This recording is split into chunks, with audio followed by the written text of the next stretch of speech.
দর্শক আসসালামু আলাইকুম। আজকে আমি চলে আসছি আমার বেগুনের প্রজেক্টে। তো আমার বেগুনের প্রজেক্টের কন্ডিশন কিন্তু আলহামদুলিল্লাহ খুবই ভালো। তো আমি বেগুনের সাথী ফসল হিসাবে আমি কিন্তু ফুলকপি দিয়েছি। তো বেগুনের সাথী ফসল ফুলকপি কেমন হয়েছে আজকে আপনাদেরকে দেখানোর চেষ্টা করব। পাশাপাশি বেগুন গাছগুলোর বর্তমান কন্ডিশন কেমন রয়েছে এই বিষয়টা আপনাদেরকে দেখানোর চেষ্টা করব। তো দর্শক আপনারা দেখতেই পাচ্ছেন আমার কিন্তু ফুলকপি গাছে অলরেডি ফুল চলে আসতেছে। এই যে দেখতে পাচ্ছেন ফুল চলে আসছে এই গাছগুলোতে। এই যে এগুলো কিন্তু ইনশাল্লাহ আর 3 থেকে 4 দিন বা 5 দিন পর বিক্রি হবে। তো তার পাশেই রয়েছে এই যে দর্শক দেখতে পাচ্ছেন বেগুন। তো বেগুন গাছও আলহামদুলিল্লাহ খুবই ভালো রয়েছে। বেগুন গাছের অলরেডি ফুল চলে আসতেছে, আপনারা দেখতেই পাচ্ছেন। তো বেগুনের সাথী ফসল ফুলকপি কিন্তু আসলে খুবই চমৎকার একটা আইডিয়া বলতে পারেন আপনারা। তো আপনারা যারা সামনে বেগুন গাছ লাগাবেন চেষ্টা করবেন বেগুনের সাথী ফসল ফুলকপি দেওয়ার জন্য। তাহলে আপনারা একই খরচে দুইটা ফসল পাবেন ইনশাল্লাহ। আর আমাদের অঞ্চলে এখন ফুলকপির দাম খুবই ভালো। এখনও ফুলকপি প্রায় খুচরা 50 টাকা কেজি, আর পাইকারি হয়তো একটু কম হতে পারে। তো আমার এই প্রজেক্ট থেকে আমি ইনশাল্লাহ আর কিছুদিন পর এই ফুলকপিগুলো বিক্রি করব। আর বেগুন গাছগুলো দেখতেই পাচ্ছেন মাঝখানে কিন্তু আস্তে আস্তে বড় হচ্ছে। এগুলো আমি লাগিয়েছি রমজান টার্গেট করে।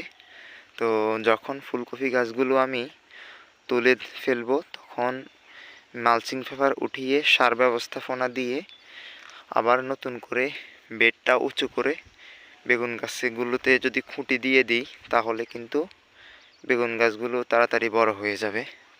তো আবার যদি বেগুনের সাথী ফসল ফুলকপি লাগানো হয় তাহলে কিন্তু একটু ফাঁক ফাঁক করে এই গাছগুলো লাগাতে হয়। আমি একটু ঘন দিয়ে দিয়েছি।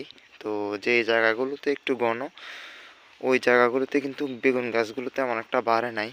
যেমন এই গাছটা তেমন একটা বৃদ্ধি হয় নাই, তারপর আলহামদুলিল্লাহ ভালো রয়েছে। যখন ফুলকপি গাছগুলো উঠিয়ে ফেলবো তখন বেগুন গাছগুলো বড় হয়ে যাবে ইনশাল্লাহ। তো আপনারা দেখতে পাচ্ছেন এটা হচ্ছে আমার এখন প্রজেক্টের বর্তমান কন্ডিশন। এই প্রজেক্টে আমি ফুলকপি গাছ লাগিয়েছি প্রায় 1000 চারা।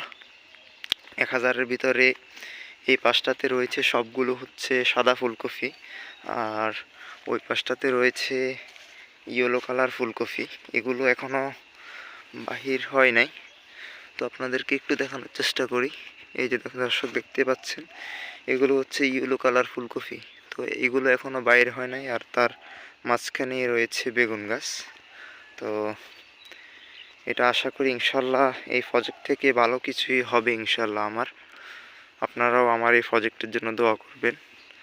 তো আপনাদেরকে ওই পাশটাতে একটু দেখানোর চেষ্টা করি। আমার এই প্রজেক্টের জমির পরিমাণ হচ্ছে 12 শতাংশ। আমার এই 12 শতাংশের প্রজেক্টে আমি বেগুন গাছ লাগিয়েছি 400+। তো এই বেগুন গাছের গ্রোথও খুবই ভালো।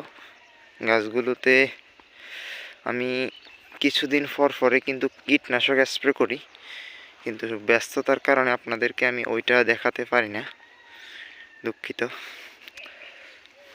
তো দর্শক দেখতেই পাচ্ছেন এগুলো হচ্ছে ইয়েলো কালার ফুলকপি, এগুলো এখনও আসে নাই। আর বেগুন গাছের কন্ডিশন অলরেডি বেগুন গাছে ফুল আসতেছে, আপনারা দেখতেই পাচ্ছেন। আর একটু পর কিন্তু আমি ইয়েলো কার্ড লাগিয়ে দিয়েছি, আপনারা দেখতে পাচ্ছেন দর্শক কী পরিমাণে পোকা পড়েছে আমার এই ইয়েলো কার্ডে, এই যে দেখতেই পাচ্ছেন। তো এটা হচ্ছে এখনকার আমার বেগুনের প্রজেক্টের আপডেট। আর এই বেগুন গাছের জাতের নাম হচ্ছে এয়ার মালিক সিডের গ্রিন বল। গ্রিন বলটা কিন্তু ভালো একটা রেজাল্ট দেয়, এজন্য আমি গ্রিন বলটা লাগিয়েছি। আর তার পাশে লাগিয়েছি ফুলকপি।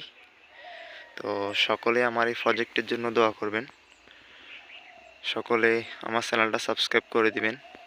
আপনাদেরকে আমি সামনে আমার এই প্রজেক্টে কত টাকা আয় হয়েছে, কত টাকা ব্যয় হয়েছে ওই বিষয়টা তুলে ধরবো ইনশাল্লাহ। আর বেগুনের সাথী ফসল হিসাবে ফুলকপি কেমন হয়েছে বা কেমন বিক্রি হয়েছে আপনাদেরকে ওইটাও আমি বলার চেষ্টা করব ইনশাল্লাহ। আজকের ভিডিও এই পর্যন্তই। আসসালামু আলাইকুম রহমতুল্লাহ।